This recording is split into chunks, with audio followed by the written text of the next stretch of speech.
자, 안녕하세요. 반갑습니다. AP투자연구소의 이정열 전략팀장입니다. 자, 금일은 1월 19일이고요. 현재 시각은 4시 53분을 지나고 있습니다.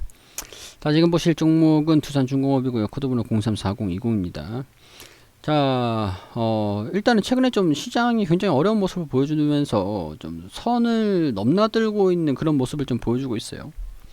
오늘은 일단 좀 반등이 나온 부분들인데, 일단 유상증자 가격이다, 유상증자 때 그 가격이다라는 부분들에서 시장이 또 반등이 좀 나오면서 대부분의 종목들이 상승을 했는데 좀 그렇게 힘은 못 쓰고 있는 그런 상황입니다.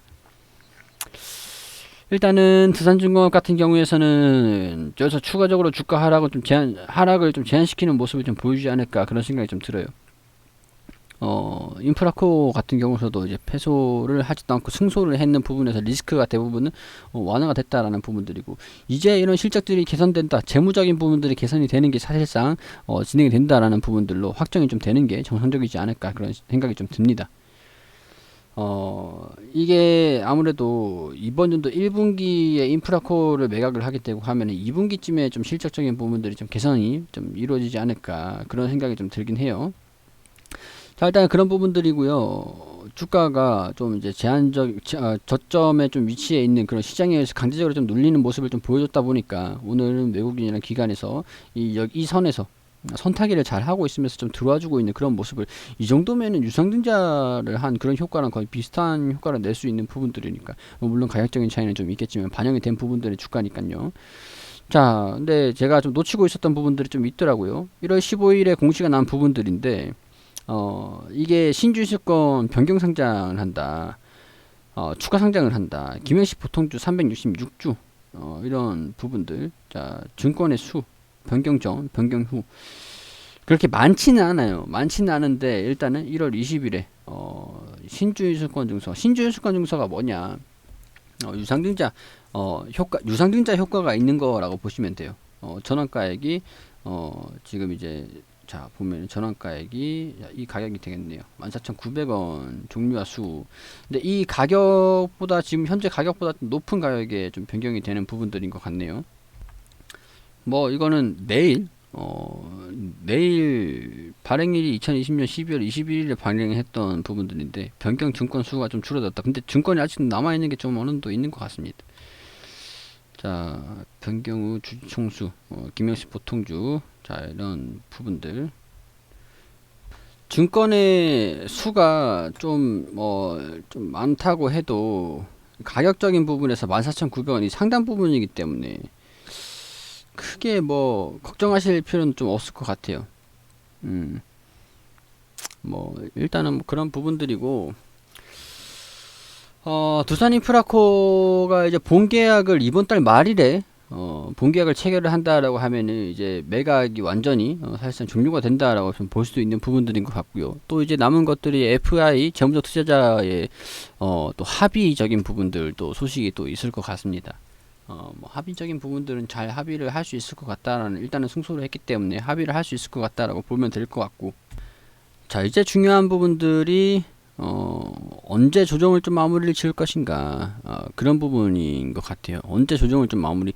지금 다양한 소식들은 좀 뭐 이것저것 소식들, 뭐 계열사 입주한다, 이제 분당 시대다, 이런 뭐 소식들은 들려주고 있는 그런 상황들인데, 이게 주가에 영향을 좀 미칠 만한 요인들은 좀 아닌 것 같고요.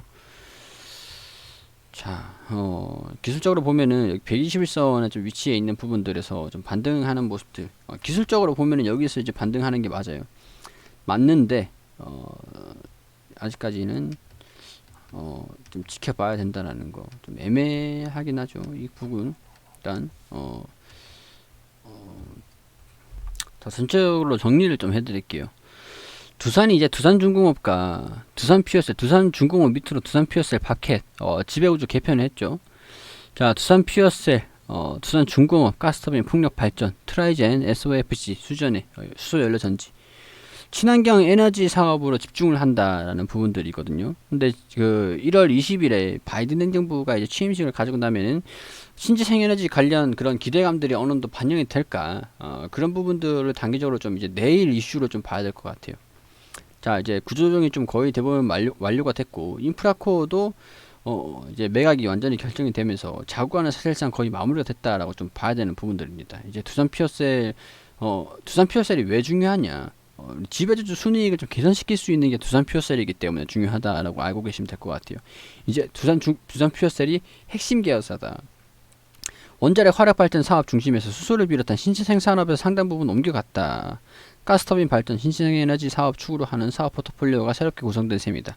자, 두산 퓨어셀이 국내 발전용 연료전지 시장 점유율 1위 업체고, 지금 이제 미국에는 퓨어셀 아메리카가 있기 때문에 그런 부분에서 좀 이제 영국의 SOFC 기술 전문업체인 세레스 파워 기술 도입 계약을 또 체결을 하면서 우리 국내에서도 수소 쪽으로도 산업이 성장성을 좀 보이고 있기 때문에 이제 그 도입기라고 볼 수가 있을 것 같아요. 산업의 섹터적인 부분에서 도입기, 이제 도입을 해가지고 인프라를 좀 확장하는 그런 시기에 있기 때문에 두산 퓨어셀을 가지고 있는 두산중공업이 신재생에너지 사업에서도 긍정적인 그런 사업 구조 개선 흐름들을 좀 보일 수가 있다라는 부분들이겠죠. 자, 뭐 두산 중공업이 해상 풍력도 영위를 하고 있기 때문에 친환경 에너지 산업, 뭐 추력 풍력, 가스터빈, 수소, 전방위로 친환경 에너지 사업을 좀 추진하고 있는 부분들이죠. 자, 그래서 이번에 바이든 행정부가 좀 들어온다라고 한다면은 연관이 없지는 않을 겁니다. 영향이 없을 것 같진 않아요. 이런 정책적인 부분들의 기대감들이 또 반영하는 것도 이제 좀 중요하지만 그동안 이제 반영을 못 시켰던 부분들, 사업 구조 개선, 그런 부분들만 반영을 시켰지 신재생에너지, 친환경에너지 관련주로서 집중을 받긴 했었지만 그 부분에서 주가를 반영을 한 건 아니라고 봐요. 그렇기 때문에 이제 새로운 모멘텀적인 부분들을 좀 찾아야 되는 부분들인 것 같은데, 바이든 행정부가 좀 출시를 하면서 두산 퓨어셀의 지분을 또 가지고 있다라는 부분들 확인이 되고, 재무구조 개선, 매출적인 부분들 어차피 잘 나왔잖아요. 잘 나왔는데 이 지배 순익, 지배주주 순익, 이런 부분들이랑 부채가 좀 이제 개선이 되는 게 아마도 한 2분기쯤에 좀 이제 진행이 되지 않겠는가. 언제 대출을 뭐 상환을 하겠다, 뭐 그런 부분들은 나오는 것이 없기 때문에 4분기, 1분기 같은 경우에서는 실질적인 부분들 체크를 해보고, 단기적으로는 내일 있을 20일 바이든 정부의 취임식 그리고 이후에 정책적인 부분들을 좀 반영을 하기를 좀 기다려 봐야 될 것 같아요. 뭐 일단 수급적인 측면들에서 외국인이나 기관, 금융투자자에서 매수세가 이 구간에서 좀 들어왔다라고 하는 것들은 이 포인트, 구간 포인트에서는 이 부근에서의 매수세가 들어왔다라고 하는 것들은 나쁘진 않지만은 뭐 수급적인 측면에서 그렇게 크게 중요하진 않다라는 거. 일단은 이런 움직임이 좀 바닥권에 이렇게 지지받는 모습들을 여기서 이렇게 좀 보여줄지, 이렇게 21선 그리고 21선, 자 이런 식으로 좀 보여줄지, 보일지 과정 중에서 이렇게 좀 급등하는 모습들, 돌파하는 움직임을 좀 보여줄지, 좀 위탈을 하진 않는지, 그런 부분들을 좀 체크를 해가면서 지켜봐야 될 것 같아요. 지금 보면 이 구간에서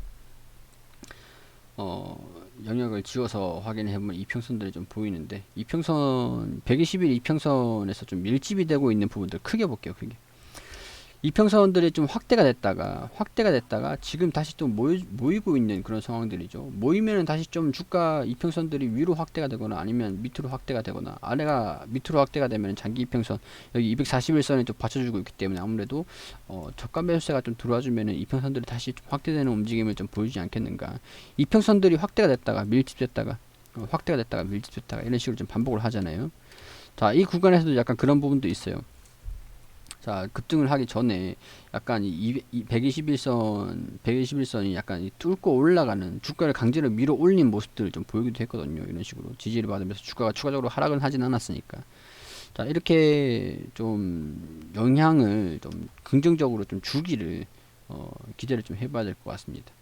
이전에야 뭐 이평선 같은 경우에서 저항 구간으로 적용이 됐으니까 막 그렇다 치고, 지금은 좀 밑에 있으니까 지지 구간으로 반영을 돼가지고 이평선들이 이런 식으로 좀 확대가 되는 그런 모습들을 좀 보여주면 좋지 않을까. 이평선들이 확대가 됐다 그러면 주가가 뭐 올라가든 떨어져야 이평선들이 다시 수렴을 했다가 다시 확대되기 때문에, 이제 또 수렴을 한다라는 부분에서 다시 이제 좀 이 지지구간에서 반등이 좀 나오면서 확대가 되는 그런 모습들 좀 보여주기를 기대를 좀 해봐야 될 것 같습니다. 나쁘진 않아요. 그게 내일 아마 바이든의 영향을 좀 받는다라고 한다면 기대감들로 일단 좀 회복하는 움직임을 좀 보이지 않겠는가. 그런 기대를 좀 해볼 수 있는 부분인 것 같고요. 인프라코어도 아마 이번 달 말쯤 되면 이제 본계약을 체결을 했다. 그런 얘기가 좀 들어와 줄 수도 있는 부분들일 것 같고, 우리가 기대를 하고 진짜 이제 봐야 되는 부분들은 실질적인 부분, 재무 구조가 언제 개선을 시킬 것이냐, 그런 부분이 좀 될 것 같습니다. 이런 부분들은 점진적으로 반영이 될 거니까 기노브 가지고 일단은 지켜보도록 할게요. 그리고 우리 소장님께서 매일매일 무료로 종목을 추천드리고 있습니다. 검색창에 AP투자연구소라고 검색하시면 상단에 홈페이지가 나옵니다. 여기 들어오시게 되시면 여기 라이브 깜빡깜빡 거리시는데 2021년 무료 추천 종목 게시판으로 들어올게요. 저희가 매일매일 2020년도도 그렇고 2021년도도 그렇고 매일매일 종목을 추천드린 내역들이 나와 있습니다. 게시판들이 뭐 매일매일 수익을 볼 수는 없기 때문에 일단은 1월 15일에 금요일 그 리딩 게시물로 한번 볼게요. 우리 장전에는 뉴욕 증시가 어떻게 움직였는지 이렇게 간단하게 브리핑을 또 드리고요. 우리 9시 같은 되면은 알체라 현재가 36,100원, 1차 목표가 37,200원, 손절가 34,200원으로 대응하시라고 말씀드리고 9시 1분에 A스토리 현재가 41,200원의 기준 매수, 1차 목표가 42,400원, 손절가 39,200원으로 대응하시라고 말씀드리고 9시 3분 V원택 현재가 12,200원의 매수가, 1차 목표가 12,550원, 손절가 11,500원으로 대응하시라고 세 종목 추천드렸습니다. 자, 그렇게 알체라 1차 목표가 달성을 하면서 우리 차트를 통해서도 또 이렇게 말씀을 드리고 어떤 종목 한 종목 수익 중이고 몇 종목 보유 중이다. 그리고 이렇게 상세하게 브리핑을 드리면서 우리 시장 움직임들도 간단하게 이렇게 체크를 좀 하면서 우리 주식을 매매를 하시면서 필요한 내용들이죠. 자, 이런 부분들 다 이렇게 소개를 좀 드리면서 종목을 매매 단기적으로 좀 빠르게 수익을 내실 수 있는 종목들로 좀 안내 드리다 보니까 어느 정도 리스크는 좀 있는 편이긴 합니다. 자, 이렇게 평균적인 수익률 이렇게 저희 추천드렸던 내역들 종목들 수익률 이렇게 좀 안내를 좀 드리면서 도움이 좀 필요하신 분들한테 좀 단기적으로 도움을 좀 드릴 수 있도록 종목을 추천드리는 겁니다. 자, 이렇게 좀 단기적으로 좀 수익을 낼 수 있는 그런 종목들을 좀 보고 싶다, 확 필요하다 그렇게 생각되시는 분들께서는 홈페이지 들어오셔가지고 도움을 좀 받으시는 것도 괜찮을 것 같다라는 말씀 드릴 수 있도록 하겠습니다.